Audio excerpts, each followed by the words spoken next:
Hello students, কেমন আছো তোমরা সবাই? অনেক দিন পরে তোমাদের সাথে দেখা। তো চলো, A1 DGEDU তোমাদের আবারও একটা সারপ্রাইজ দেবে। সেটা হচ্ছে A1 DGEDUর অ্যাপ্লিকেশান এবং A1 DGEDUর ওয়েবসাইট দুটোই লঞ্চ হয়ে গেছে। এটা তোমাদের জন্য খুবই খুশির খবর, কারণ তোমরা প্রত্যেকে যে যার নিজেদের মোবাইলে আমাদের অ্যাপ্লিকেশানকে ইনস্টল করে বা আমাদের ওয়েবসাইটে গিয়ে একটা করে যে free demo class A1 DGEDU provide করছে সেটা বুক করতে পারবে টোটালি ফ্রিতে।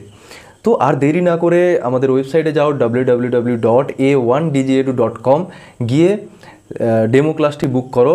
বুক নাওয়ে ক্লিক করবে। বুক নাওয়ে ক্লিক করার পরে রেজিস্ট্রেশন পেজ আসবে। তো একটু স্ক্রল করে রেজিস্ট্রেশন পেজে গিয়ে রেজিস্ট্রেশন করবে, বুক করবে, দেন আমাদের এখান থেকে তোমাকে কল করা হবে এবং তুমি কোন বিষয়ের জন্য লাইভ ক্লাস নিতে চাইছো সেটা এখান থেকে ফোন করে জিজ্ঞাসা করা হবে এবং সেই বিষয়ের ওপরে তোমাকে পুরো একটা ফ্রি লাইভ ক্লাস দেওয়া হবে। তো আর দেরি না করে তাড়াতাড়ি যাও, বুক করো, কারণ আমাদের এখানে ব্যাচ খুব সীমিত, লিমিটেড সিটও রয়েছে। তাই আর দেরি না করে তাড়াতাড়ি করো।